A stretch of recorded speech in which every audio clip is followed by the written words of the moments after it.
నేను మీ సుమ. ప్రస్తుతం మనం క్లైమేట్ రిపోర్ట్ తెలుసుకోవడానికి వాతావరణ శాఖకి అయితే వచ్చేసి ఉన్నాము. మనతో పాటు శ్రీనివాస్ గారు ఉన్నారు. ఈరోజు వెదర్ ఎలా ఉంది అని చెప్పేసి, ప్రజెంట్ ఫ్యూచర్ ఎలా ఉండబోతుంది అని చెప్పేసి కనుక్కుందాము. నమస్కారం సార్. మనకి ప్రస్తుతము నైరుతి ఋతుపవనాలు ఉపసంహరణ అయిపోయింది ఈ నెల 16వ తేదీ నాటికి. అక్కడి నుంచి మనకి ఈశాన్య ఋతుపవనాలు ప్రవేశిస్తాయి. ఈశాన్య ఋతుపవనాల సమయంలో యాక్చువల్గా తెలంగాణలో డైలీ రెయిన్ పడే పరిస్థితి ఉండదు. అయినప్పటికీ ఈశాన్య ఋతుపవనాల టైము అంటే ఇప్పుడు అక్టోబర్, నవంబర్, డిసెంబర్ పీరియడ్లో మనకి ఈ బే ఆఫ్ బెంగాల్లో ఏదైనా అల్పపీడనం ఏర్పడినట్టయితే అవి డిప్రెషన్స్ గాను ఫర్దర్ సైక్లోన్స్ గాను కూడా డెవలప్ అయ్యే అవకాశం ఉంటుంది. సో అట్లా డిప్రెషన్స్, సైక్లోన్స్ ఏర్పడి అవి ఇప్పుడు మనకి ఈ కోస్తా తీరం ప్రాంతంలో, ఏదైనా తూర్పు కోస్తా ప్రాంతంలో కానీ ఈ ఒరిస్సా ప్రాంతంలో కానీ జనరల్గా క్రాస్ అవుతూ ఉంటాయి.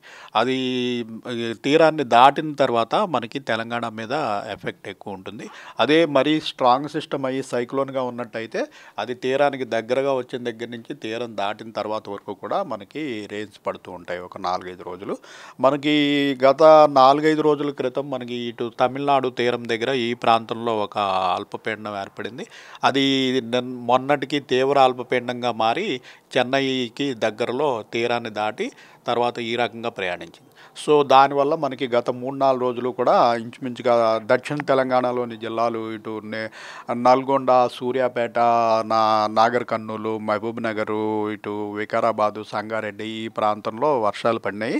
అలాగే మన సిటీ ప్రాంతంలో కూడా గత 3-4 రోజులు బట్టి కొంచెం క్లౌడీనెస్, అకేషనల్గా జల్లులు పట్టము, మోడరేట్ రెయిన్ కూడా పడినాయి. అయితే ప్రస్తుతం ఆ సిస్టమ్ వీకెన్ అయిపోయింది. కానీ ఈరోజు మనకి ఆగ్నేయ బంగాళాఖాతం ప్రాంతంలో అండమాన్ నికోబార్ దీవులకి దగ్గరలో ఒక అల్పపీడన ప్రాంతం ఏర్పడింది. జనరల్గా ఈ సీజన్లో ఇక్కడ అల్పపీడన ప్రాంతాలు ఏర్పడితే ఇవి బాగా బలపడి ఈ స్ట్రాంగ్ సిస్టమ్గా అవడానికి అవకాశం ఉంటుంది. సో ఇది రాగల 3-4 రోజుల్లో బాగా బలపడి డిప్రెషన్ అంటే వాయుగుండంగాను సైక్లోన్గాను కూడా మారే అవకాశం అయితే ప్రస్తుతం కనిపిస్తుంది.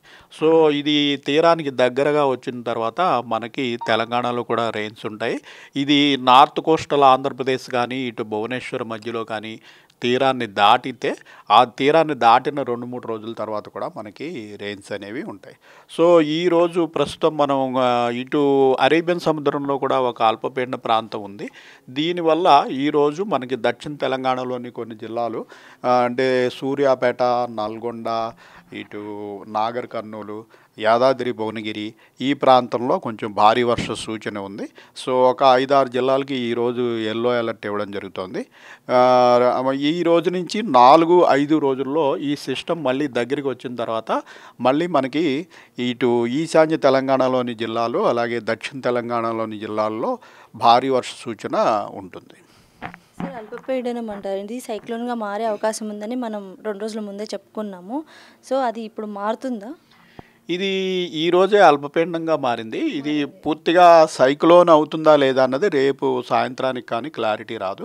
ప్రస్తుతం ఏంటంటే డిప్రెషన్ స్టేజ్.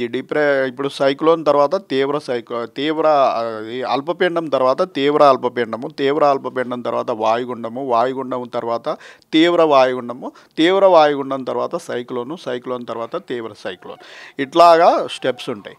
సో ఇది ప్రస్తుతం అయితే తీవ్ర వాయుగుండం వరకు వెళ్ళేంత వరకు ఛాన్స్ అయితే ఉంది. సైక్లోన్ అవుతుందా లేదా అన్నది మనకి రేపు సాయంత్రానికి బాగా సమాచారం వస్తుంది.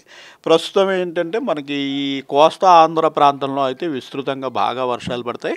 మనకి ఇది దగ్గరకు వచ్చి తీరాన్ని దాటినప్పుడు దాని ఇంటెన్సిటీ ప్లస్ అది ఎక్కడ దాటుతుంది అన్న దాన్ని బట్టి ఈ రోజు నుంచి 4వ రోజు 5వ రోజు అంటే మనకి 27, 28, 29 తారీఖుల్లో మనకి తెలంగాణలో కూడా కొన్ని జిల్లాల్లో భారీ వర్షాలు ఉండే అవకాశం అయితే. సిటీలో ఎలా ఉండబోతుంది సార్? సిటీలో కూడా మనకి ఈరోజు ఇంచుమించు మనకి మేడ్చల్ మల్కాజ్గిరి జిల్లాలో కొంతవరకు మోడరేట్ రెయిన్ వరకు అవకాశం ఉంది.